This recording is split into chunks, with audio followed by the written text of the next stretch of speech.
Good morning.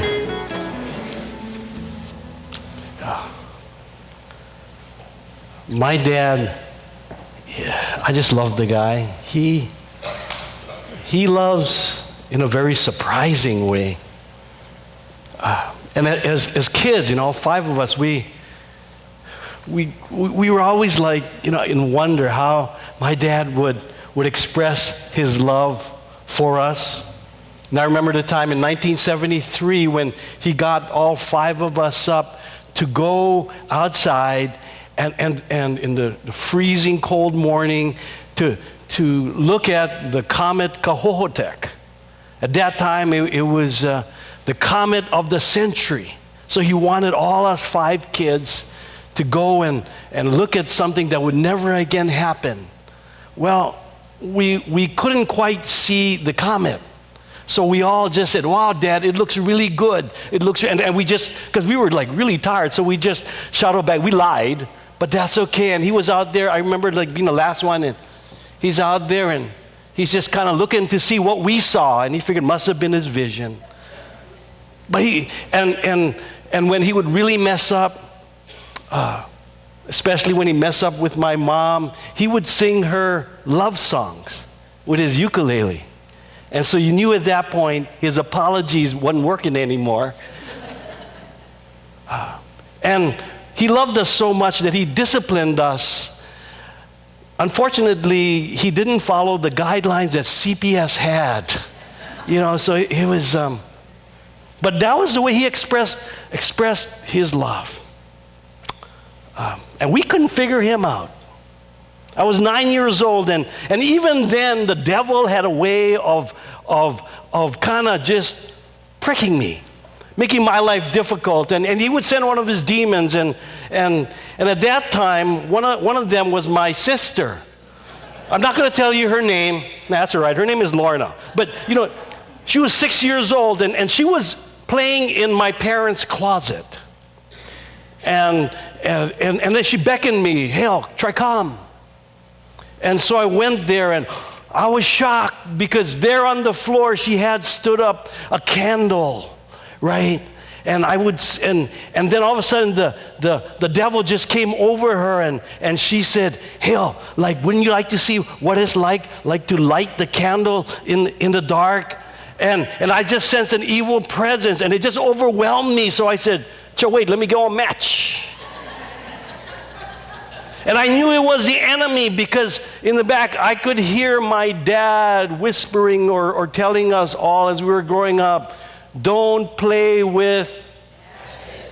But the enemy was so powerful, and he was using my sister on me. And so I bent down and I lit the match, and we kind of stared at the candle, and all of a sudden we could hear like some noises and voices. So I shoved this toilet tissue tube right over it. And I looked down, and I saw that there was no flame, so we scattered away.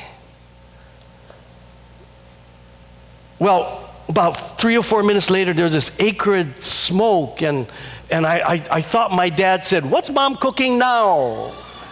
I think he played the ukulele again later that week.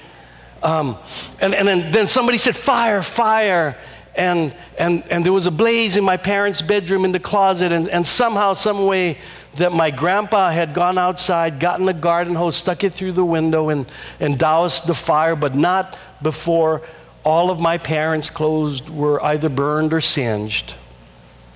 We were very, very poor. And that was really some of the only things that they ever really owned, let alone the valuables that were on the shelf in the closet.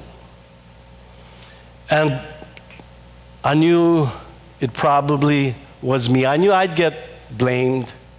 And so anyway, the neighbors had come, and somehow my relatives had come, and they had decided that the fire was due to an electrical short. The problem was there was no electrical anything in our home, at least not in my parents' bedroom. And so later that night, the guilt just overwhelmed me. And so I went to my mom and I said, "Mom, I was playing with matches and lit the candle that burned everything. Please don't tell Dad." She turned around and told my dad. And I knew, I was so glad I was a Christian then, that I may be seeing Jesus face to face soon. But he didn't say anything the whole night. And I had a rather sleepless night, and the next morning, I knew I was in trouble. He beckoned me to the kitchen, and before he was about to go to work, and said, Hale, I want you to do this. And then I wept, and I said, no, Dad, spank me, do anything, but don't make me do that. And he just walked out the door to work. It was Wednesday, and it's show and tell in Mrs. Otsuka's third grade class. And all the kids had their stuff, except for me.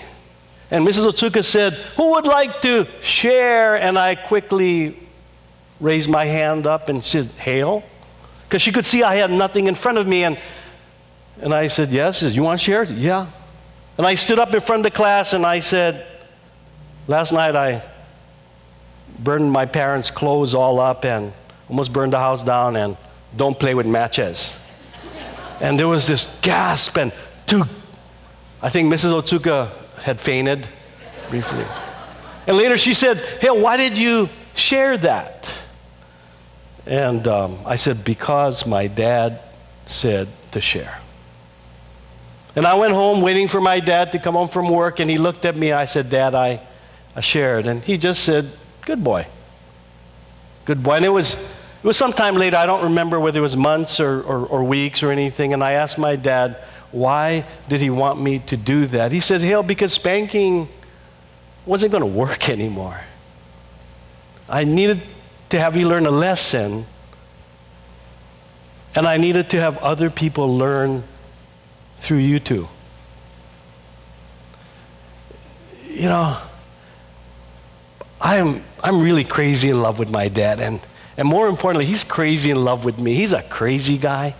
And I called him up this week because I wanted to make sure my story was absolutely correct. You know, I can embellish outside when I speak, but not in church because something may come through the window, you know.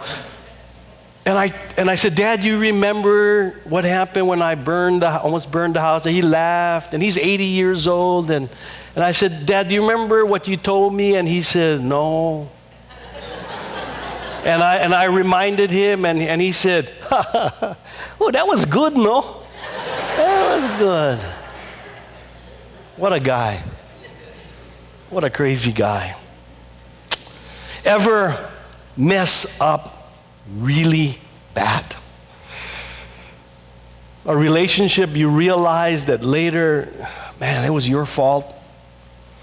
And you wanted your way really, really bad, and nobody was going to stop you, and so you did it.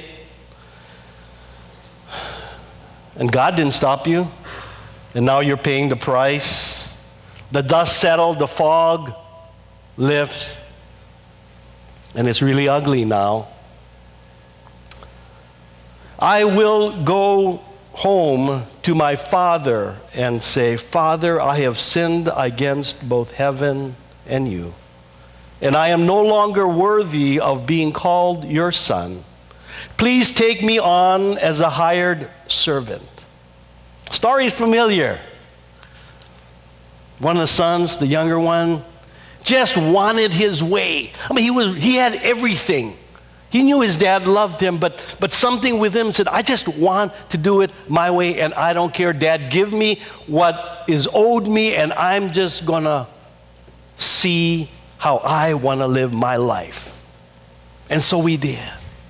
And reports would come back to the dad that he was really involved in the world. And when the young guy was broken because he realized there was nothing left, he was even willing to eat with the pigs that his father had, but he knew that was going to have to probably be the case as he had nothing, and so he made the long walk home. But you know what? If you continue reading that story in Luke 15, when the father saw him,